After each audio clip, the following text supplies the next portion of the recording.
Nefropati diabetik adalah kerusakan ginjal yang disebabkan oleh diabetes tipe 1 dan diabetes tipe 2. Karena semakin banyaknya orang terkena diabetes, nefropati diabetik saat ini merupakan penyebab utama penyakit ginjal tahap akhir di sebagian negara maju di seluruh dunia.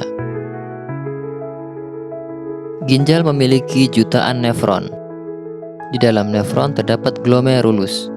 Arteri kecil yang mendekati glomerulus disebut arteriole afferent. Dan arteri yang keluar dari glomerulus disebut arteriole efferent. Glomerulus adalah sekelompok kecil kapiler yang secara fisik didukung oleh sel mesangial. Jadi, ketika darah disaring, cairan bergerak melalui endotelium yang melapisi kapiler, kemudian melalui membran basal, dan kemudian melalui epitel yang melapisi nefron. Dan akhirnya masuk ke nefron itu sendiri dan disebut sebagai cairan filtrat. Endotelium memiliki pori-pori yang mencegah sel masuk ke cairan filtrat. Membran basal bermuatan negatif sehingga menolak molekul dan protein bermuatan negatif lainnya seperti protein albumin. Epitel memiliki jenis sel khusus yang disebut sel podosit, yang terlihat seperti gurita karena memiliki kaki yang membungkus membran basal. Tonjolan kaki ini memiliki celah yang disebut celah filtrasi.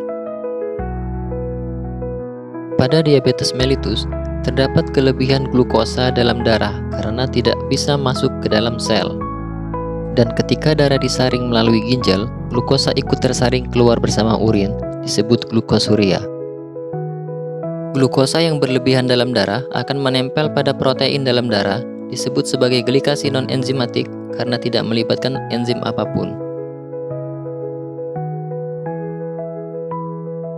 Dikarenakan glukosa bisa melewati endotelium, maka proses glikasi ini dapat juga melibatkan membran basal pembuluh darah kecil yang membuatnya menebal. Terutama pada arteriole efferent, menjadikannya kaku dan lebih sempit, disebut arteriosklerosis hyalin.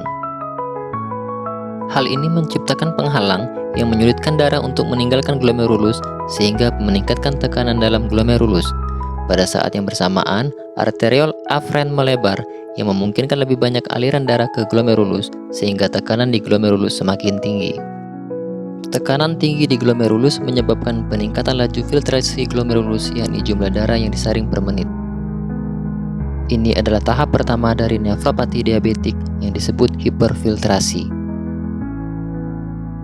Sebagai respon dari tekanan yang tinggi ini, sel mesangial mengeluarkan lebih banyak matriks struktural yang memperluas ukuran glomerulus.